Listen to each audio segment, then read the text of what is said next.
அப்போது நான் என்ன கேட்குறேன்னா, நாங்களாம் சென்னையிலேயே பிறந்து சென்னையிலேயே வளர்ந்து சென்னையிலேயே திருநங்கையாக மாறி சென்னையிலே வாழ்ந்துட்டு இருக்கோம்.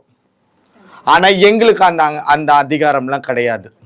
இது எனக்கு மட்டும் கிடையாது, சென்னையில் பிறந்து வாழ்ந்த நிறைய திருநங்கைகளுக்கு இது ஒரு மனவேதனையாவோ ஒரு மனக்குமுறலாகவுமே இருக்குது.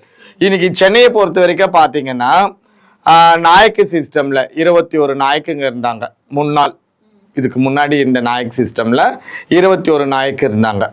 21 கல்நாயக்குனா இவங்களுக்கு அசிஸ்டண்ட்டு.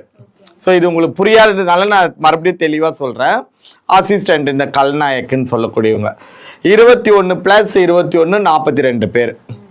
இந்த 42 பேர் தான் சென்னையில் வந்து ஒரு 3000 பேர் திருநங்கைகள் இவங்க ஒரு கணக்கு வச்சுருக்காங்க. ஆனால் 3000 பேர் கிடையாது. ஆனால் இவங்க ஒரு 3000 பேர் சரி, ஓகே, உங்கள் கணக்கு படியே பார்த்தாலும் அந்த 3000 பேருக்கு இந்த 42 பேர் தான் தலைவிகள்.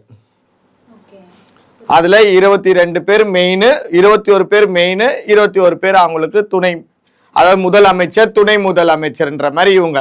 சரிங்களா? அப்படி பார்த்தீங்கன்னா அந்த 21 முதலமைச்சர்கள் இருக்காங்க பாருங்க, அவங்கள எத்தனை பேர் சென்னை ஆட்கள்னு சொல்லுங்க. ஈரோடு அங்கே இங்கன்னு வந்துட்டு சென்னையில் இருக்கிறவங்கள அடக்கி ஆள்றதுக்கு இவங்கெல்லாம் வந்திருக்காங்க. இவங்கெல்லாம் நாயக்கு.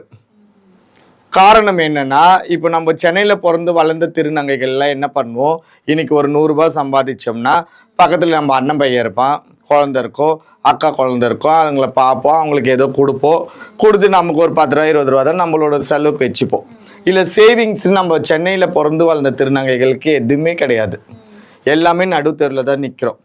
ஸோ இவங்க மற்ற மாவட்டத்துலேருந்து சென்னைக்கு வரக்கூடியவங்க மூட்டை கட்டுறது மட்டும்தான் அவங்களோட வேலை.